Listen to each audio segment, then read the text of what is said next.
Welcome friends. इस video में पाषाण काल से संबंधित इम्पोर्टेंट क्वेश्चन को डिस्कस करेंगे। पाषाण काल को स्टोन एज बोला जाता है और पाषाण काल को तीन भागों में बांटते हैं: पूरा पाषाण काल, मध्य पाषाण काल और नवपाषाण काल। पूरा पाषाण काल को जो है 26 लाख से 9000 ईसा पूर्व तक को जो है पूरा पाषाण काल बोला जाता है। और पूरा पाषाण काल को भी तीन भागों में बांटा जाता है। एक को बोलते हैं निम्न पूरा पाषाण काल, जो 26 लाख से 50,000 ईसा पूर्व तक का है, निम्न पूरा पाषाण काल। जबकि मध्य पूरा पाषाण काल 50,000 ईसा पूर्व से 40,000 ईसा पूर्व तक है और उच्च पूरा पाषाण काल 40,000 से 9,000 ईसा पूर्व तक है। उसके बाद है मध्य पाषाण काल। मध्य पाषाण काल जो है 9,000 ईसा पूर्व से 4,000 ईसा पूर्व तक को बोलते हैं मध्य पाषाण काल। और नवपाषाण काल 4,000 ईसा पूर्व से 2500 ईसा पूर्व तक को जो है नवपाषाण काल बोला जाता है। और 2500 के बाद आपके हड़प्पा आ जाता है। ठीक है, हड़प्पा। पहला क्वेश्चन है आपके पाषाण युगीन अनुसंधान आरंभ करने का श्रेय किसे दिया जाता है? तो रॉबर्ट बुशफ्रूट को। ठीक है, वेरी इंपॉर्टेंट है। पाषाण युगीन अनुसंधान आरंभ करने का जो श्रेय है किसे दिया जाता है? तो रॉबर्ट बुशफ्रूट को दिया जाता है। मानव इतिहास का प्रारंभिक काल क्या कहलाता है? तो मानव इतिहास का जो है प्रारंभिक काल पूरा पाषाण काल कहलाता है।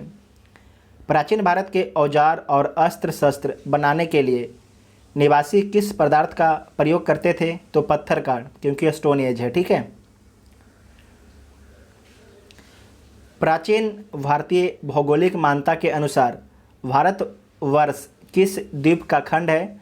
तो जम्बू द्वीप का खंड है। सर्वप्रथम मानव जो है सदृश प्रणाली जो होमोसेपियंस से प्रजातीय रूप से भिन्न था, उसे समानता किस रूप में जाना जाता है? तो उसे जो है पिथेक्रेन्थोपस के नाम से जाना जाता है। ठीक है, पिथेक्रेन्थोपस के रूप में जाना जाता है। नेक्स्ट है कि भारत में जो है मानव के सर्वप्रथम साक्ष्य कहाँ से प्राप्त होता है? तो भारत में जो है सर्वप्रथम मानव के साक्ष्य जो है हथनौरा, कहाँ से? हथनौरा, नर्मदा घाटी से मिलता है। पाषाण संस्कृति से लेकर हड़प्पा संस्कृति तक के सांस्कृतिक अवशेष किस पूरा स्थल से प्राप्त हुए हैं? यहाँ पर ध्यान रखिएगा। पाषाण संस्कृति से लेकर जो है हड़प्पा सभ्यता तक के सांस्कृतिक जो अवशेष है किस लोकेशन से मिला है? तो मेहरगढ़ से मिला है। कहाँ से मिला है? मेहरगढ़ से। यहाँ पर आपके पाषाण संस्कृति का भी अवशेष मिलता है और हड़प्पा संस्कृति का भी अवशेष मिलता है। ठीक है। नेक्स्ट है कि जुते हुए खेत का साक्ष्य किस पुरातात्विक स्थल से प्राप्त हुआ है? तो कालीबंगा से प्राप्त हुआ है। कहाँ से? कालीबंगा, राजस्थान से। बृहद पाषाण स्मारकों की पहचान किस रूप में की गई है? तो बृहद पाषाण स्मारकों की पहचान जो है मृतकों को दफनाने के स्थान के रूप में जो है पहचान की गई है। प्राचीनतम अस्थायी जीवन के प्रमाण कहाँ से प्राप्त हुए हैं? तो प्राचीनतम अस्थायी जीवन के प्रमाण जो है मेहरगढ़ से प्राप्त हुए। कहाँ से? मेहरगढ़ से। मेहरगढ़ वर्तमान में पाकिस्तान में है। वर्तमान में पाकिस्तान में मेहरगढ़ है। मनुष्य ने सर्वप्रथम किस धातु का प्रयोग किया था? तो मनुष्य जो है सर्वप्रथम तांबा धातु का प्रयोग किया था। स्टोन एज के लोगों के पास प्रथम घरेलू पशु कौन सा था? तो आपको याद रखना है, कुत्ता था। कौन सा था? कुत्ता था। स्टोन एज के लोगों के पास प्रथम पशु मतलब घरेलू पशु। उत्खनित प्रमाणों के अनुसार पशुपालन का प्रारंभ किस काल से माना जाता है? तो जो पशुपालन का जो प्रारंभ है वह मध्य पाषाण काल से माना जाता है। ठीक है, मध्य पाषाण काल से माना जाता है। अगर एग्जाम में पूछा जाएगा कि मानव ने सर्वप्रथम किस पशु को पाला, तो कुत्ता को पाला था। ठीक है। मध्य पाषाण काल में पशुपालन के प्राचीनतम साक्ष्य कहाँ से मिला है? तो मध्य पाषाण काल में जो है पशुपालन के प्राचीनतम साक्ष्य जो है आदमगढ़ से मिलता है। कहाँ से मिलता है? आदमगढ़ से। नेक्स्ट है कि मानव द्वारा खाद्यान्नों की कृषि सर्वप्रथम किस काल में प्रारंभ हुई? तो मानव द्वारा जो है सर्वप्रथम खाद्यान्नों की कृषि जो है नवपाषाण काल में प्रारंभ करना शुरू कर दिया। ठीक है, नवपाषाण काल में। मानव द्वारा जो है प्रयोग में लाए जाने वाला प्रथम अनाज कौन सा था? तो मानव द्वारा जो है प्रयोग में लाया जाने वाला प्रथम अनाज जौ था। कौन था? जौ था। चारकोलिथिक युग, ठीक है, चारकोलिथिक युग को किस अन्य नाम से जाना जाता है? वेरी इंपॉर्टेंट क्वेश्चन है। चारकोलिथिक युग को किस अन्य नाम से जाना जाता है?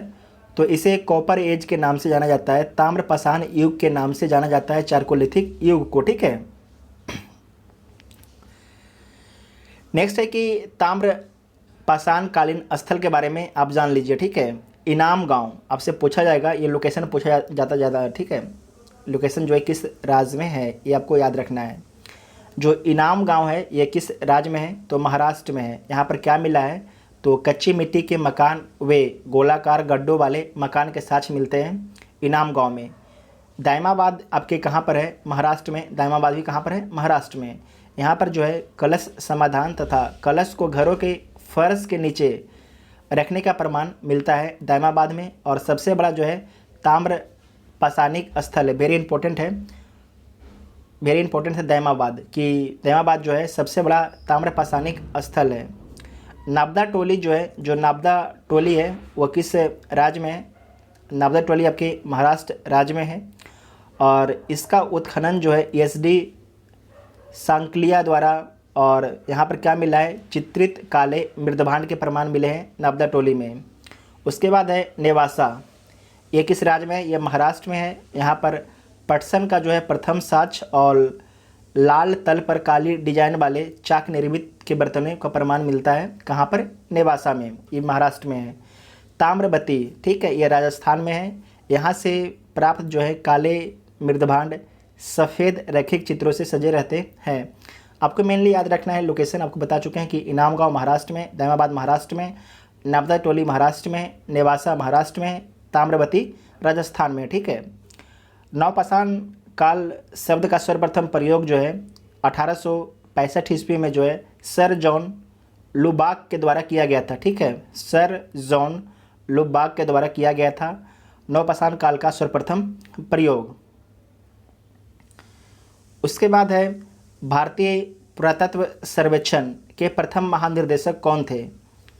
तो आर्कियोलॉजिकल सर्वे ऑफ इंडिया के जो है प्रथम निर्देशक जॉन मार्शल थे। कौन थे? जॉन मार्शल थे। ठीक है। और भारतीय पुरातत्व का जनक, फादर ऑफ इंडियन आर्कियोलॉजिकल किसे माना जाता है?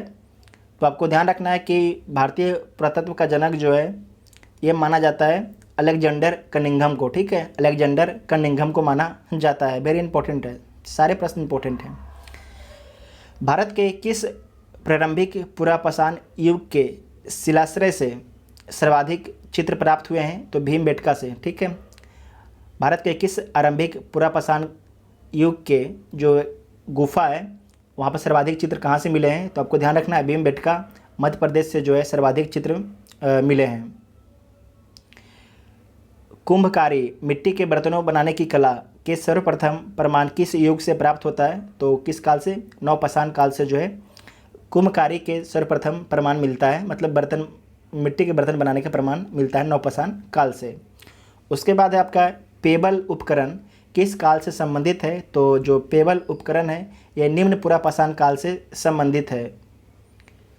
ताम्बती के नाम से कौन सी संस्कृति प्रसिद्ध है? वेरी इंपॉर्टेंट है, तो आहार संस्कृति। ठीक है, आहार संस्कृति ताम्बती के नाम से प्रसिद्ध है, ये राजस्थान में है। ठीक है।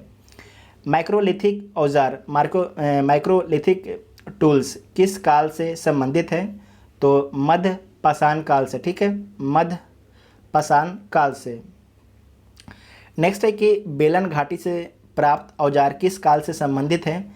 तो बेलन घाटी से जो प्राप्त औजार हैं वो निम्न पुरापाषाण काल से संबंधित हैं। मानव की अखेट और खाद्य संग्राहक की अवस्था किस काल से जुड़ी हुई है? तो पुरापाषाण काल से जुड़ी हुई है कि मानव जो है अखेट और खाद्य संग्राहक था पूरा पाषाण काल में। नेक्स्ट है कि ताम्र पाषाणकालीन संस्कृति में महाराष्ट्र के लोग जो है मृतकों को घर के फर्श के नीचे उत्तर दक्षिण दिशा में रखकर दफनाते थे। इसे दोबारा पढ़ लीजिए कि ताम्र पाषाणकालीन संस्कृति में जो है महाराष्ट्र के, जो हम लोकेशन देखे थे, महाराष्ट्र के लोग जो है मृतकों को घर के फर्श, जो घर है उसके फर्श के नीचे ही उत्तर दक्षिण दिशा में रखकर दफना देते थे। ठीक है। भारत के 2 सर्वाधिक प्राचीन ज्ञात मध्यकालीन स्थल कौन से हैं? तो महदहा और सराय नाहर है, सराय नाहर राय। तो भारत के 2 सर्वाधिक जो है प्राचीन ज्ञात मध्य पाषाणकालीन स्थल जो है कौन है? महदहा और सराय नाहर राय। ठीक है। नेक्स्ट है कि आधुनिक मानव होमोसेपियंस का प्रादुर्भाव कब हुआ? मतलब कि जो होमोसेपियंस है उनका उद्भव कब हुआ? तो उच्च पूरा पाषाण काल में होमोसेपियन का उद्भव होता है। क्वार्टजाइट पत्थरों के स्थान पर जैस्पर, चट आदि के पत्थर सर्वप्रथम कब प्राप्त हुए? तो मध्य पूरा पाषाण काल में प्राप्त होता है। और अग्नि का उपयोग करना मानव ने सर्वप्रथम कब सीखा? तो नव पाषाण काल में सीखा। वेरी इंपॉर्टेंट क्वेश्चन है, वेरी इंपॉर्टेंट है ये क्वेश्चन। ठीक है। आग का उपयोग करना मानव ने सर्वप्रथम कब सीखा? तो नव पाषाण काल में सीखा। भारत में जीवाश्म का एकमात्र प्रमाण कहाँ मिला है? तो शिवालिक पहाड़ी में। ठीक है। कहाँ पर? शिवालिक पहाड़ी में। आप लोग को कमेंट करके बताना है कि शिवालिक पहाड़ी किस राज्य में स्थित है। नेक्स्ट है कि भारतीय उपमहाद्वीप में कृषि के प्राचीनतम साक्ष्य किस स्थान से प्राप्त हुए हैं? तो भारतीय उपमहाद्वीप में जो है कृषि के प्राचीनतम साक्ष्य जो है मेहरगढ़ से प्राप्त हुए हैं। कहाँ से? मेहरगढ़ से। कपास के प्राचीनतम साक्ष्य जो है कहाँ से प्राप्त हुए हैं? तो ये भी आपके मेहरगढ़ से जो है प्राप्त हुआ है। कपास के प्राचीनतम साक्ष्य याद रखिएगा, वेरी इंपॉर्टेंट है। और मेहरगढ़ किस देश में है? तो पाकिस्तान में है। हड्डी निर्मित उपकरण किस भारतीय पुरातात्विक स्थल से प्राप्त हुए हैं? तो सराय नाहर राय से प्राप्त हुए हैं। ठीक है। गौरिक मृदभांड पात्र का नामकरण कहाँ से हुआ था? तो हसीनापुर से। कहाँ से? हसीनापुर, उत्तर प्रदेश। गौरिक मृदभांड पात्र का नामकरण कहाँ से हुआ था? तो हसीनापुर से। ठीक है। नेक्स्ट है कि सिंधु घाटी सभ्यता के मुख्य स्थल जो हैं मोहनजोदड़ो, चंदहुदड़ो, सुतकांगेडोर, हड़प्पा, कोटडीजी थे, जो वर्तमान में पाकिस्तान में है। ठीक है। सिंधु घाटी सभ्यता के जो मुख्य स्थल हैं मोहनजोदड़ो है, चंदहुदड़ो है, सुतकांगेडोर है, हड़प्पा है और कोटडीजी है। लेकिन ये सारे जो लोकेशन है वर्तमान में किस देश में है? तो पाकिस्तान में है। ठीक है। पाकिस्तान में है, याद रखिएगा, वेरी इंपॉर्टेंट है। उसके बाद जो नवपाषाण कालीन हम लोग स्थल और उसके बारे में कुछ जान लेंगे। ठीक है। नवपाषाण कालीन स्थल और ये जो स्थल है किस राज्य में है और वहाँ पर से क्या आपके मिला है। अगर कोई स्थल है जैसे बुर्जहोम है तो वहाँ से क्या मिला है। ठीक है। साक्ष्य, उसके बारे में हम लोग देखेंगे। इसे कर लीजिए साक्ष्य। ठीक है। सबसे पहले बुर्जहोम, ये किस राज्य में है? ये बहुत बार क्वेश्चन पूछा जाता है कि बुर्जहोम जो है किस राज्य में है? तो जम्मू कश्मीर राज्य में है। और यहाँ से मिला क्या है? तो कब्रों में जो है मालिक के साथ कुत्ते दफनाने के साक्ष्य मिलता है। ठीक है। कब्रों में जो है मालिक के साथ कुत्ते को दफनाने का साक्ष्य मिलता है। और बुर्जहोम के बारे में एक याद ये भी रखिएगा कि बुर्जहोम में लोग जो हैं कुआं जैसा घर बना के अंदर में रहते थे। ठीक है। नेक्स्ट है कि गुफ कराल, ये किस राज्य में है? तो गुफ कराल जो आपके कश्मीर में है। कृषि एवं पशुपालन के साक्ष्य आपके मिलता है गुफ कराल में। ये सारे नवपाषाण कालीन स्थल है। आपको याद रखना है कि सारे जो हैं जो लोकेशन अभी हम बोल रहे हैं वो नवपाषाण कालीन स्थल है। बुर्जहोम भी आपके नवपाषाण कालीन, यहाँ पर देख लीजिए, नवपाषाण कालीन स्थल।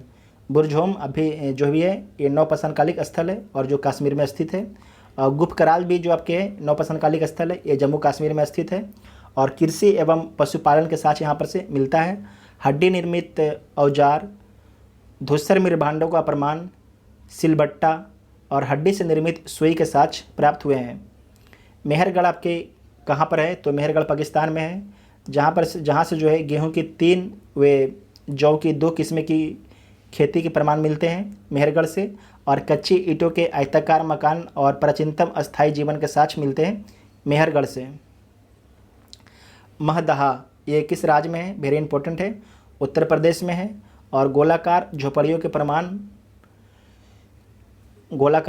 प्रमाण और धान के अलावा जौ की खेती व पशु बाड़ा के भी साक्ष्य मिलता है महदहा से। कहाँ से? महदहा से जो है गोलाकार झोपड़ियों के प्रमाण, धान के अलावा जौ की खेती और पशु बाड़ा का भी प्रमाण मिलता है महदहा से। कोल्डिहवा ये भी आपके उत्तर प्रदेश में, याद रखिए, वेरी इंपॉर्टेंट है। और धान की खेती के प्रमाण प्राप्त हुए हैं यहाँ से, याद रखिएगा, वेरी इंपॉर्टेंट है। धान की खेती के प्रमाण आपके प्राप्त हुए हैं, जो धान की खेती का भारत में नहीं बल्कि विश्व में जो है सबसे प्राचीनतम साक्ष्य है। तो वेरी आपको इंपॉर्टेंट हो गया, क्योंकि विश्व में जो है सबसे प्राचीनतम साक्ष्य जो है धान की खेती का कहाँ से मिलता है? तो कोल्डिहवा से। वेरी इंपॉर्टेंट है, इसे मार्क कर लीजिएगा, कोल्डिहवा। और कोल्डिहवा किस राज्य में है? तो कोल्डिहवा उत्तर प्रदेश में है। संगम कल्लू ये किस राज्य में है? वेरी इंपॉर्टेंट है, संगम कल्लू ये आपके कर्नाटक राज्य में है। संगम कल्लू और राख के टीले यहाँ से प्राप्त होते हैं संगम कल्लू से, जो बेल्लारी जिले में अवस्थित है संगम कल्लू, ठीक है। उसके बाद है पिकली हल, ये किस राज्य में है? ये कर्नाटक में है। यहाँ पर से भी राख के ढेर वे निवास स्थल के साक्ष्य मिलते हैं पिकली हल से। उसके बाद है चौपानी मांडो, ये किस राज्य में? वेरी इंपॉर्टेंट है, ये भी बहुत इंपॉर्टेंट क्वेश्चन पूछा जाता है कि चौपानी जो मांडो है ये किस राज्य में है? तो उत्तर प्रदेश में चौपानी मांडो है। और मधुमक्खी के छत्ते जैसे जो है यहाँ पर झोपड़ियों, ज्यामितीय आकार के सूक्ष्म पाषाण व हस्त निर्मित जो है मृदभांड के साक्ष्य प्राप्त होते हैं। कहाँ से? चौपानी मांडो से, जो उत्तर प्रदेश में है। उसके बाद है सारू तारू, ये किस राज्य में है? तो असम में है। यहाँ से आपकी गुवाहाटी के समीप उत्खनन से जो है आदिम कुल्हाड़ियाँ वे चित्रित मृदभांड प्राप्त हुए हैं। चिरांद ये बिहार में बीपीएससी का सबसे फेमस क्वेश्चन है, ठीक है। चिरांद जो है किस राज्य में है? तो बिहार में है। यहाँ से जो है हड्डी के उपकरण प्राप्त हुए हैं। कहाँ से? चिरांद से, जो प्रायः हिरणों के सींगों से निर्मित होते थे। बिहार के एग्जाम देने वाले के लिए वेरी इंपॉर्टेंट है चिरांद, ठीक है। उसके बाद है दाओजली, ये किस राज्य में है? ये आपके असम राज्य में है दाओजली। और कृषि व पशुपालन के साक्ष्य आपके प्राप्त होते हैं दाओजली से, ठीक है। देखिए, आपको जो ये साक्ष्य वाला सब याद रहे ना रहे, कुछ इंपॉर्टेंट याद रखिएगा। जैसे कि आपको बता देते हैं, चिरांद को आपको याद रखना है, और उसके बाद चौपाली मांडो का लोकेशन याद रखिएगा, संगम कल्लू का भी लोकेशन याद रखिएगा, कोल्डिहवा को आपको याद रखना है, ठीक है। कोल्डिहवा को याद रखना है, महदहा को याद रखना है, और मेहरगढ़ को याद रखना है। उसके बाद बुरझोम को याद रखना है, ठीक है। साक्ष्य के बारे में भी याद रखना है, 4-5 के बारे में। बाकी अगर जो लोकेशन है उसका राज्य के बारे में आपको पता है तो आपको क्वेश्चन सोल्व हो जाएगा, ठीक है। ज़्यादा टफ क्वेश्चन आपसे पूछा नहीं जाएगा। ये सारे जो टफ क्वेश्चन होते हैं ये यूपीएससी वाले से ज़्यादा पूछे जाते हैं। उसके बाद है कि नाबदा टोली नामक जो है ताम्रपाषाणिक स्थल का उत्खनन जो है एचडी संकालिया ने किया था। नाबदा टोली जो है वर्तमान में किस राज्य में स्थित है? तो नाबदा टोली जो है वर्तमान में मध्य प्रदेश राज्य में स्थित है, ठीक है। इस वीडियो में पाषाण काल से संबंधित सभी इंपॉर्टेंट क्वेश्चन को डिस्कस कर लिए। अगर वीडियो आपको हेल्पफुल लगता है तो चैनल को जरूर सब्सक्राइब कीजिएगा और वीडियो को अपने दोस्तों में भी शेयर कीजिएगा, ठीक है। इसी प्रकार से हम लोग पूरे प्राचीन भारत के वीडियो अपलोड होने के बाद जो है मध्यकालीन और फिर आधुनिक भारत का वीडियो लाएंगे, ठीक है। Thank you.